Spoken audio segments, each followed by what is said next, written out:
Good afternoon, guys. My name is Pratik Nayak, representing Atharved. I'll be the instructor for this session on Python programming. So let us make this session as interactive as possible.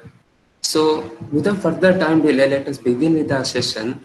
So today's session is about getting started with Python programming. So before getting started, let us first understand why you need to learn about Python. Because a Python is a very beginner friendly language. If you are a very beginner to programming, you can always start with Python. As well as Python, after you learn Python, you can implement it in various different domains like from web development, game development, desktop GUI application. Also, you can use Python in artificial intelligence and machine learning. So in today's session, let us look into the basics of Python programming. So these are the contents that I'll be covering in today's session: introduction to Python, installation of Python, basic syntaxes and several simple operations in Python. Then we'll look into variables and data types, list and strings, and finally with operators in Python. So let us first of all understand what exactly this Python is. Python is a high-level, interpreted, interactive, and object-oriented programming language. So, as I already told you, Python has its application in various domains, like from web development to artificial intelligence. Hence, this Python is also called as a general-purpose programming language. It is also called as an interpreted programming language. Because if you are on other programming languages like C, C++, you might have seen that after you write a program in C or C++, you have to compile that program and then run it. So what this compiler does, this compiler converts your given set of instructions to the computer understandable language, because a computer always understands only binaries, 1 and zeros. Hence we are using a programming language so that we can convert it to machine language and get our task done. So, like in Python, we have an interpreter. This interpreter converts our given set of instruction to the machine language. Hence, it is called as an interpreted programming language. It is also called as an object-oriented programming language, because when you write a program in Python, the variables you create, the user-defined functions, the inbuilt functions, whatever the small part of a program are analyzed in terms of objects in Python. So this object-oriented programming is a little bit advanced concept. We'll cover this in our upcoming session. Let us study the basics of Python programming. So this Python was initially developed by Guido van Rossum and was released in 1991. So let us move forward. Let us see which are those companies which use Python as their programming languages. We have Google, we have Netflix, YouTube, Amazon, NASA, Instagram. Also, we have Spotify, Dropbox. All these companies and thousands of companies all over the world are users this Python as the part of their programming languages, because this Python, first of all, it is a very beginner friendly language, as well as this Python is also called as an easiest language, because this Python uses a very simple readable syntaxes. Hence, most of the companies prefer this Python over all other programming languages. So moving forward, if you want to install Python interpreter in your device, just go to python.org website. There under download section, you can find the latest version of Python available. Based on your system, you can find the latest version. Like for Windows, we have here latest version. You can click on download and your Python interpreter will be installed in your device. So after you install Python interpreter, in order to develop a code, in order to write a code, you require an environment to develop. Like we have code blocks for C, C++, Similarly, we have various IDEs available for Python. So IDEs are nothing but they are integrated development environment. These are those softwares which provide you an environment to write your code. There are various IDEs available for Python, like we have Python IDLE, PyCharm, Spider, IPython console like Jupyter Notebook is also available, and also a editor called as Visual Studio Code. Here also you can download extension for Python and start coding. In today's session, let us use this Python IDLE as our IDE. This Python IDLE is purely developed using Python itself, and it uses a library called as tkinter GUI. This is fully built using tkinter and Python itself. So I will start coding in Python. So in order to display a number or a string in Python, we have to use a function called as print function. So the syntax for print function is nothing but print. Within the parentheses, you have to specify the number or the string that you want to display. Say I will display a number 20. So you can see that 20 is displayed. Similarly, you can display a string in Python. What is a string? String is nothing but it is a group of characters enclosed within single or double quotes. Here in Python, you can use either a single or a double quote. Both are one and the same in Python. So I will use double quotes here. Within double quotes, I will write Python. So whenever you click on enter, you can see that Python is displayed. So this print function is similar to printf in C and cout in C++. So this is how you use print function in Python. Similarly, we can do certain simple operations in Python. Let me do certain simple operations like addition, subtraction, multiplication, division. Let me say I will write another print function here. Inside I will add two numbers. I will say 25 plus 10. So let us see, can we do this operation in Python? Yes, we can do. 25 plus 10 is nothing but 35. 35 is displayed. Similarly, you can subtract two numbers as well. 25 minus 10, 15 is displayed. So we can do multiplication as well. 25 into 10. Whenever you click on enter, 25 into 10, 2250 will be displayed in your output screen. Similarly, you can do division as well. 25 by 10. You can see that 2.5 is displayed in my output screen. So these are the various simple operations that can be performed in Python. Similarly, we have another operator called as modulus operator. So let us see what this modulus operator does. So in order to use modulus operator, that is, you have to specify 25. This percentage symbol is nothing but your modulus operator, and this modulus operator returns you the remainder of two numbers. That is, whenever you divide 25 by 10, 5 is, you get remainder as 5. So whenever I click on enter, you can see that 5 is displayed in my output screen. That is nothing but a reminder. So similarly, we have another function called as exponential operator in Python. What is this exponential operator? See, if you want to find 2 to the power of 5, whenever you want to find 2 to the power of 5, what will do? You can say 2 into 2 into 2 into 2 5 times.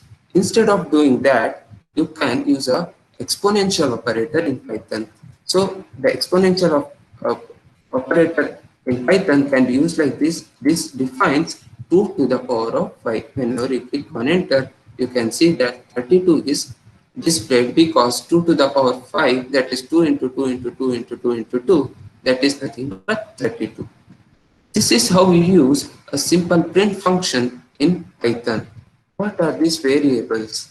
Variables are containers for storing data values. See, whenever you want a number or a string or any data to be stored so that you can use that in the later part of your code, then you have to go with these variables. So these variables are nothing but they are used to store your data. So if you are working with other programming languages like C, C++, you have to declare a variable first and then assign a value to it. But in Python, this declaration part is skipped. We directly create a variable and assign a value to it, and the declaration is done automatically by the Python itself. But there are certain rules that we have to follow while creating variables. We have a variable name must start with an alphabet or an underscore. So a variable, whenever you create a variable, make sure that it always starts with an alphabet or an underscore. But the all other succeeding terms can contain alphabet or a number or a underscore as well, but they do not contain any special characters in them. Here you can see I have listed some of these examples for invalid variables. Here you can see this in these two variables I have used special characters in them, hence they represent invalid variables because they are uh, we have used special characters in them. Similarly, in this first example, you can see that I have used started a variable name using a number. So it violates our first rule, hence you cannot start a variable name with a number. Similarly, we have another rule, that is the reserved words cannot be used as your variable names. So we have certain inbuilt variable names that is predefined in Python. So you cannot use them as your variable name. We have for, we have by. Similarly, we have local, or, break. All these variable names are predefined in a Python. So you cannot use them as your variable names. Here def and for are keywords in Python. So you cannot use them as your variable names. Similarly, variable names are case sensitive as well.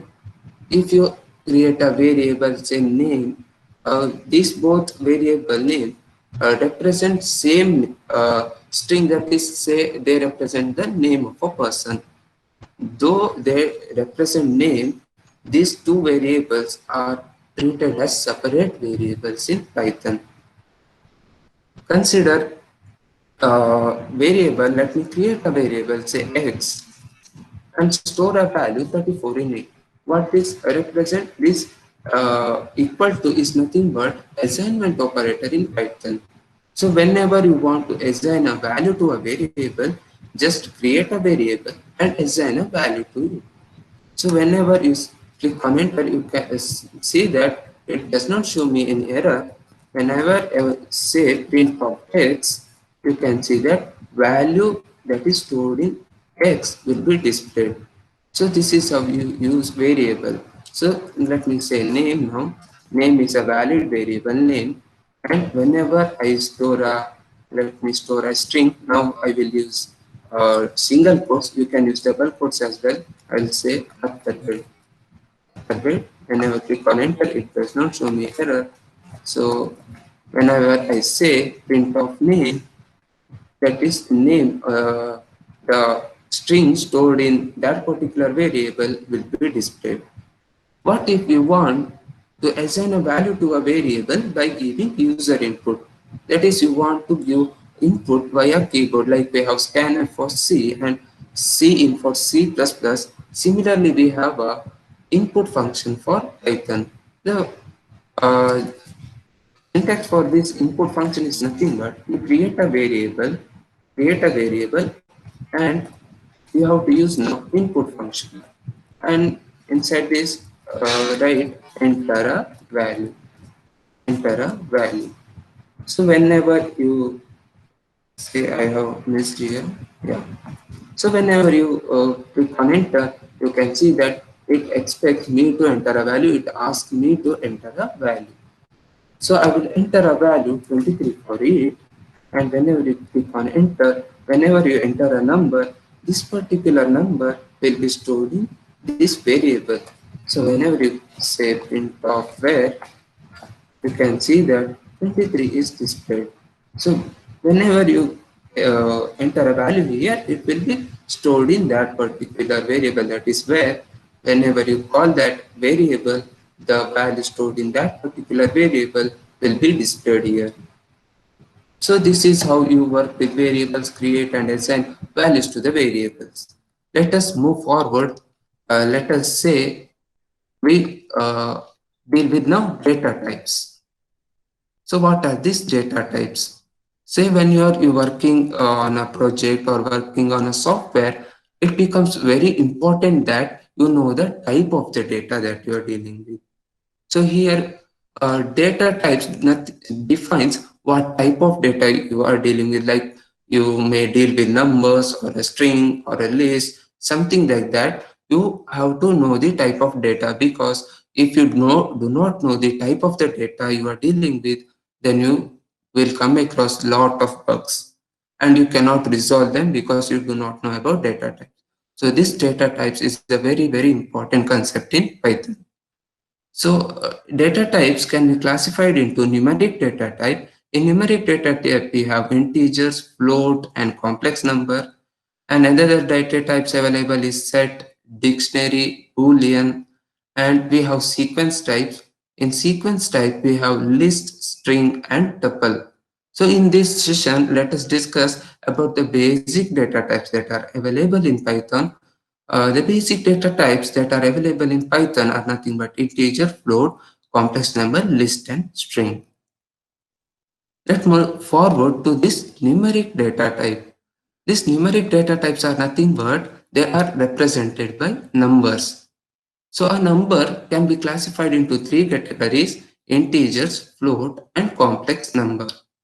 What are these integers? Integers are nothing but, you can see here I have listed some of these example: 10 minus 123, 080, minus 35, 1234.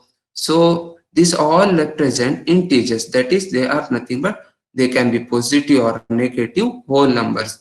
They do not contain any decimal point in them. So this all represents integers. Similarly, we have float. In float, you can see here, in all these examples, I used decimal point in them. So all represent floating point numbers, that is either positive or negative real numbers. And they always contain a decimal point in them. We have 23.42 minus 10.22, etc. All this represent your floating point number. Similarly, we have a complex number. What are these complex numbers? These complex numbers are nothing but they are of the form x plus yj. Here you can say x is nothing but our real part, y is nothing but our imaginary part, and j is nothing but our imaginary number. Imaginary number, that is j, is nothing but square root of minus 1. So this real part or imaginary part can either be integers or floating point numbers. Here you can see some of these examples: 12j, 10 plus 20j, 2.2 minus 13j, minus 3.7618 plus 15j. All these represent are complex numbers because all are in the form of x plus yj. So we let us work on this data types. Let me create a variable. Say I'll create a variable a, and let me store a value 23 in it. So by now you know that this 23 is nothing but a whole number. It is represented by integers. So whenever you say print of a, when I click on enter, you can see that 23 is displayed. But if you want to know the type of this data, you have to use a function, that is type function in Python. See, you can see type of A. What this type of A? This type of A returns the data type of the value stored by A. So by now we know that it is an integer. So this A belongs to integer class. Similarly, you can create another variable B. Say I will store a value 20.34. So whenever you say print, so a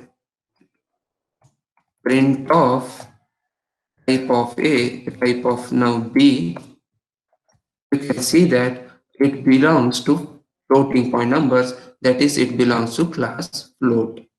Similarly, you can create another variable C, and let me store a complex number, say 20 plus 10j. So whenever you click on enter, it will not show in error. Whenever you set type of C, you can see that it belongs to complex class. That is, it is a complex number. Let us move towards our next data type available, that is sequence types. What are these sequence? This sequence nothing but they are a collection of data types or data items. These data items may be belong to similar data type or they may also belong to even different data types as well. So the first type we have is nothing but string. We already learned about this string. This is nothing but it's a string is nothing but it is a group of characters enclosed within single or double quotes. Here you can see we have Python, Atharved, John. All these represent string which are enclosed within single or double quotes. Similarly, we have a list in Python. This list is nothing but it is also a collection of data items. Here you can see, I will explain with you an example. This list, I have created a list here. This is nothing but it is a collection of data items. These data items are always separated using comma and enclosed within square bracket. And these data items, as you can see here, Jeff and Mohan, this is nothing but strings. 10 is an integer, 3.3 is a float. You can have different data types as well. But all these data items must be separated using commas and enclosed within square bracket. Hence, this represents a list. So let us work with this list operation. Let us do some of the operations using this list. Say I want to create a list. Say I will create a list a student, and let me store some of the data here. Okay, let me create a student name. Say I will create, there is a student called as Ram. His age is nothing but 19 and his studies maths and physics. Physics. Whenever you click on enter, it does not show an error. Hence, this is a perfect list. Now, whenever you say print of this student, print of student, you can see that that particular list is displayed. So this is how you use a list in Python. Now, can you access a particular element from a list? Yes, you can. By if you want to do that, you have to use index pertaining to that particular element. Like let me say the index always start from 0, 0, 1, 2, 3, 0, 1, 2, 3. So if you want to access a particular element, now I will say student of within the square bracket to the index of that particular element. Now you can see that Ram is displayed in my output screen. Similarly, you can say now print of student tree. So what is this student tree? Now it will return my third element, that is element containing index 3 in my list, which is the element that contains index 3, 0, 1, 2, 3. So physics will be displayed. Physics is displayed. Similarly, if you want to add any item for a list, you can use a method called as append method in Python. So what this append method does? So I'll say this our student Ram now wants to study chemistry. So I want to add this chemistry. So I want to add this chemistry. So whenever you say print of student, now chemistry is added at the end of the list. So this is how you create and uh, add an element to a list. Similarly, what if you want to know the number of items in a list? So now we have 1, 2, 3, 4, 5. Now we can calculate manually. But when you are doing a software or developing a program, there will be thousands of data that will be stored in your list. So in order to know the number of items in a list, you can use a function called as len function in Python. So whenever you say print len of student, it will return you length of that particular list, that is 5, 1, 2, 3, 4, 5. So these are some of the operations that you can perform on a list. Similar, let us move forward to operators in Python. So what are these operators? Operators are nothing but they are used to perform certain operation or to check several conditions in Python. If you want to check any conditions on a variable or any values, you can always go with operators. In the first, operators that are available in Python are nothing but arithmetic operators. Already seen about these arithmetic operators, we have addition, subtraction, multiplication, division, modulus operator is also available, exponential operator. We already seen these operators. Let us move forward to these comparison operators. So already told you that operators are used to compare or check for conditions. Hence, these comparison operators are used to compare to variables or values stored in variable. So let us assume a variable x containing value 10 in it. A y variable has value 20 in it. So let us see about our first operator, that is equal to. What this equal to operator does. So in this example, I have specified x equal to y.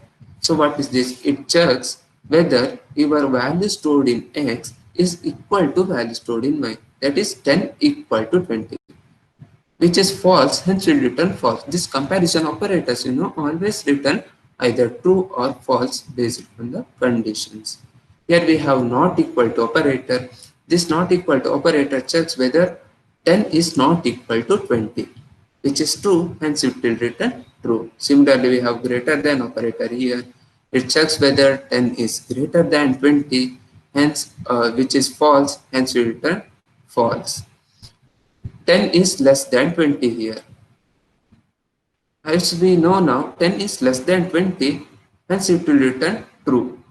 Here, if these both operator, that is greater than or equal to and less than or equal to, both checks true conditions. That is, in this particular example, it checks whether 10 is greater than 20.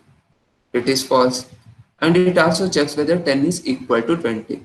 So, this 10 is not greater than 20, also it is not equal to 20, hence it will return false. Similarly, we have less than or equal to operator. It checks whether 10 is less than 20, which is true, hence will return true. So this is how we use comparison operators. Let us move towards assignment operators. Say I will create a variable, say it has m is equal to 45. M is equal to 45. Now, here this equal to operator is nothing but assignment operator. But if you want to increase the value of this value stored in M, that is 45, by a certain amount, let us say 4. You want to increase the value of M by 4. What you can do? You can do M plus 4 and store that particular value in M itself.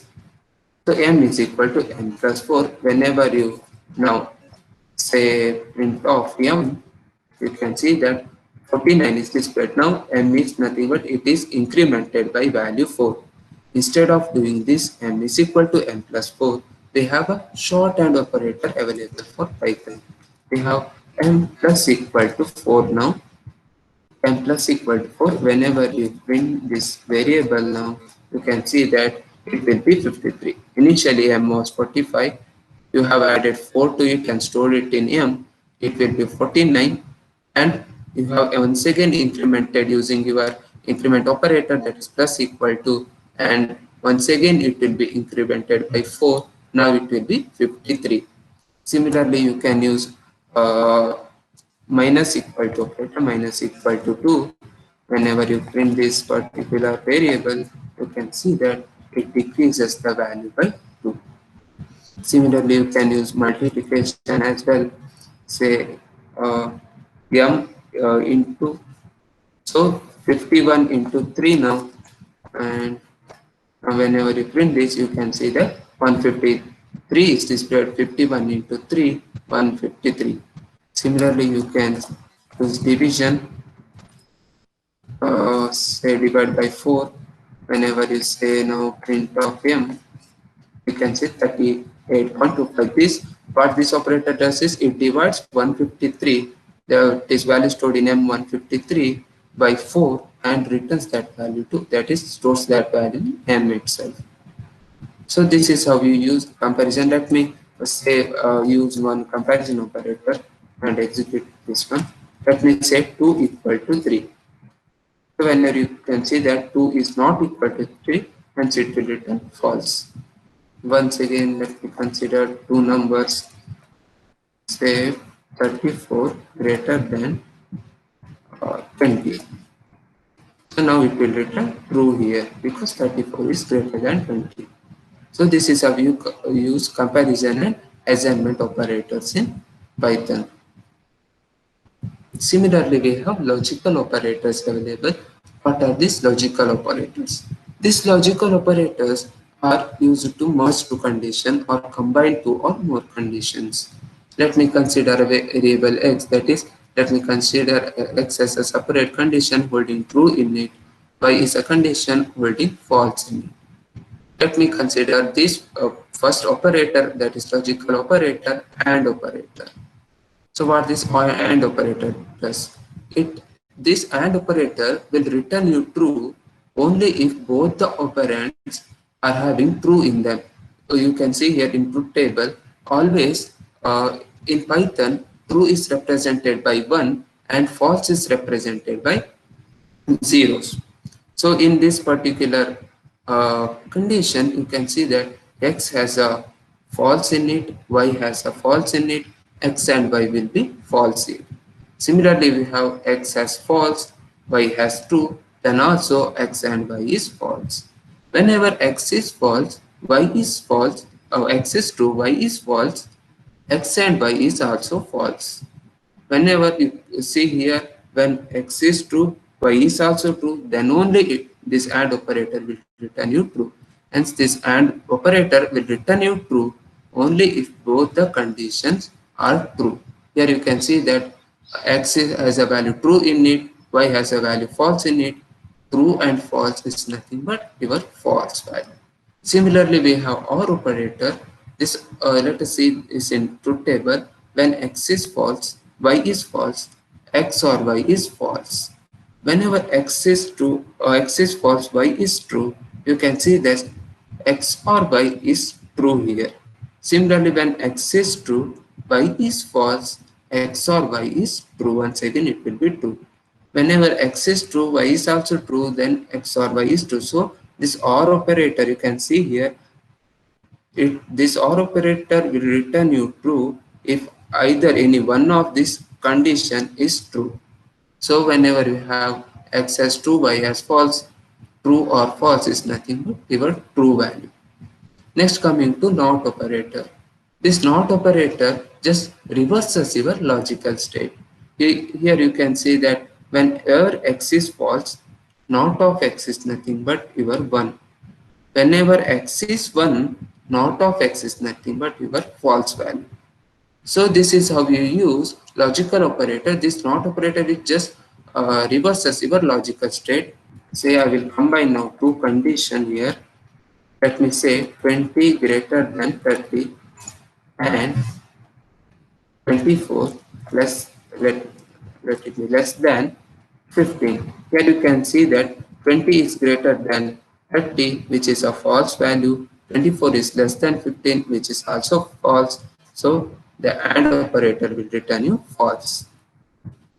So whenever you say 34 greater than 50 or 23 greater than 10, say 23 greater than 10.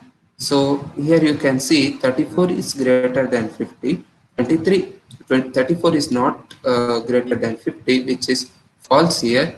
23 is greater than 10, which is true value, hence false or true is nothing but true. Similarly, you can use a NOT operator. I'll say NOT of true is nothing but false. Similarly, you can say not of false is nothing but true here. So this is how you use logical operators, and these are some of these operations that you can perform in Python. So that's it we had for this basic session. This is about our basic part of Python. We'll be covering more on this Python, that is control statement and all your in our upcoming sessions. So you have a feedback form to fill. Do fill the feedback form. It just takes 2 minutes to fill that form. It helps us to improve a lot. Helps us to know which contents to add in our upcoming sessions as well. Also, for any informations on our upcoming sessions, you can find us in our social media accounts. Do follow us on our social media accounts: Facebook, Twitter, LinkedIn, Instagram. You can also message us on, if any queries, you can message us on ops@atharved.com. Thank you. Let us end this session. Thank you. Thank you, guys.